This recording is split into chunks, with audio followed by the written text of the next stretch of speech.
Hi everyone! This video we're going to show you how to create a movie title sequence using Premiere Pro. So to get started, open up Premiere Pro through your Launchpad and click on the app for it to open. Once you have Premiere Pro open, go over to the blue button and choose New Project. When you see a screen similar to this, showing our desktop here, you may have to navigate to it if you don't have the path visible here. We want to open up all of our assets that we're going to be using for this title sequence. So mine's sitting inside here, Hot Rod Assets. I'm going to click this folder for it to be chosen. Then there's a couple of other things we need to do. Name your project. So mine's going to be Hot Rod Title Sequence. I'm going to copy that and then also put it over into here where it says create new sequence. So this is your project name and this is the timeline that you'll be creating.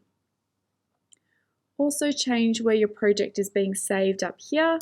We're going to swap it to the desktop. So choose location, onto the desktop, then click choose. Then choose create. So what we should see now is something that looks like this. We have our assets sitting inside this part here. We've got our timeline where we're going to be controlling where we want things to happen. We have our preview up here, and then over here, effects controls, which will be important for another step. If your layout looks different, just go up to Window, Workspaces, and choose Editing. This is the one we should be on. In the timeline, if I press the space button, it's going to start playing the assets one in front of each other. So I might remove these ones because we don't need them playing in alphabetical order. So just select them all, press delete. And I'm going to start off with the forest. So I'm going to click, hold and drag from this area here onto my timeline, onto the V1. These are like your layers. So V1 is like layer 1. You can move your blue pointer across. If I click on the actual asset itself, I can see that this pops up. And I want the forest to be bigger and then panning across. So I'm going to go up to scale and drag that up so that the size of the forest is larger. So depending on what you are planning, you'll have to do something similar or different. And in here I can just click on it for it to move.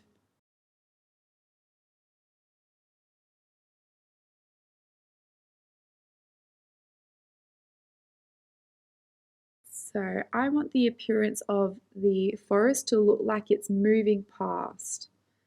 So this is when we're going to start to create what's called keyframes. In here, the position is going to be starting there where I've placed it. And see there's a little diamond that's forming there. Then, after a few seconds, which is on a standard of 5 seconds at the moment, you can always drag these to make it longer if you wish. But I think 5, maybe we'll do it for 6 seconds or thereabouts. And on the 6th second, this forest is going to be all the other way. I'm going to drag it all across with that position button just here. This is kind of like your X and Y axes. And then you can see it's created another keyframe there. So if I bring this back and then press the space button to play, it's going to look like it's moving. But I think I actually want it to happen the opposite way. Maybe I can swap them around. Perfect. All right, now I'm going to put in the bike because I want it to look like the bike is riding. I'm going to put it on top of that layer because otherwise if we had it behind, we would lose the bike. And this one's just going to be a bit smaller. So I just double click there.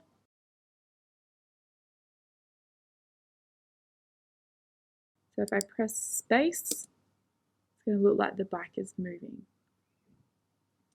Now maybe I might want to have a little bit of movement in the bike itself.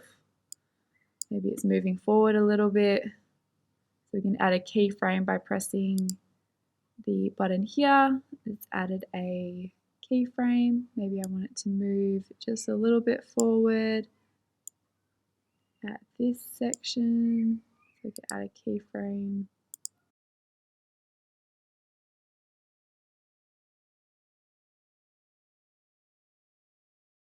Keyframe there. Maybe here it's going to move back a little bit more.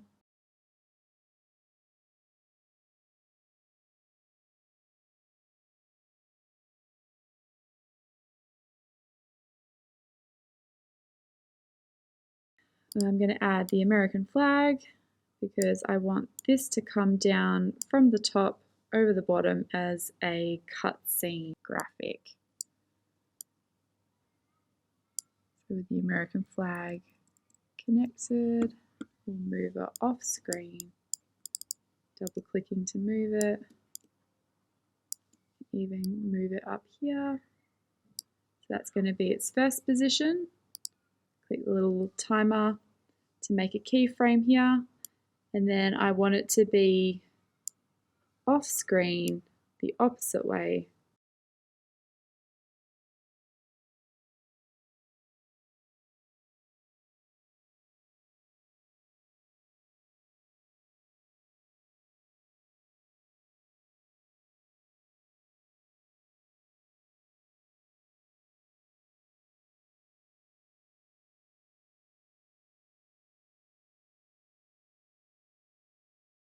Alrighty, so we can see that motion happening. You will find that you have to go through and tweak where your imagery is sitting on the timeline, because see here, we can see the forest behind, but then it disappears as we get to this part. So I might want to extend these two so that we still see it to the very last part, and then it disappears. Then we can go into putting in our next asset. I'm going to have the crowd here.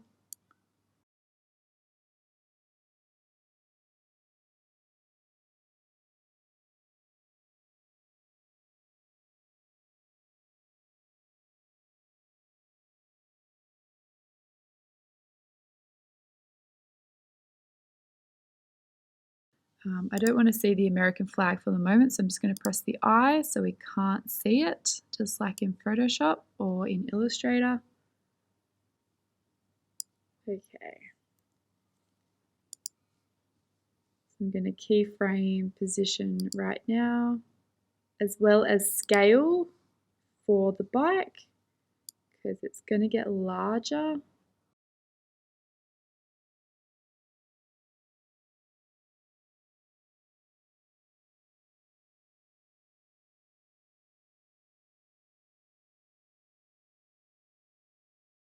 Because then we're going to add in a moustache. And the moustache is going to be coming in from the distance.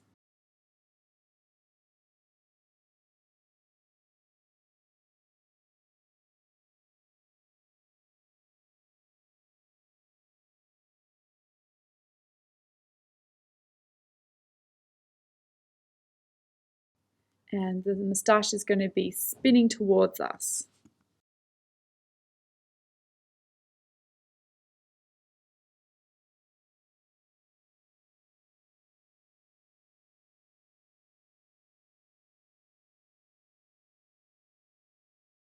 So making a keyframe for the position, the scale, and the rotation is going to be at 0, but then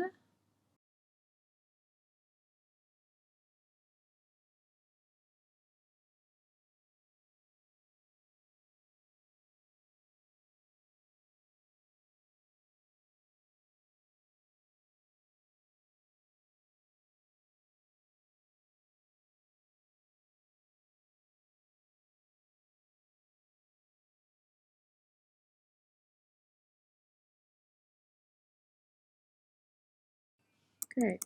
See how that has those 3 keyframes there, the position, the scale, and the rotation, starting and then finishing. You kind of just let Premiere Pro do all the middle part, and we just choose its beginning and end points. And then I want it to go to, say, rod. So this one's going to drop off. I'm just going to add in a yellow box here. So with the rectangle tool, I'm just going to click, hold and drag to create that rectangle. You can use the pointer tool to move it up. And then to change the color inside the effects control there, I'm going to click on the shape, double click this one. And what I might actually do is, while it's selected, holding down Option with the eyedropper selected, choosing that color, and then it's going to be yellow, perfect. Or if you have the hex code, you can add it in by double clicking on the field there. And we'll move this one to be behind so we can see rod. Let's move this rod down a bit. This one's not going to have an effect I've chosen, but I am going to add a text box up the top. That's going to say hot for hot rod. Changing the feel of this to the red, holding down the Option key as I dragged over the eyedropper. And then choose an appropriate font if you're going to.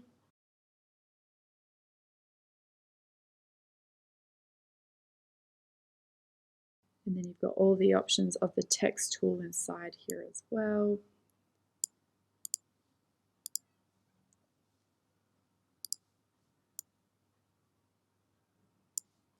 Alright, let's watch it from the beginning. Move our pointer all the way across.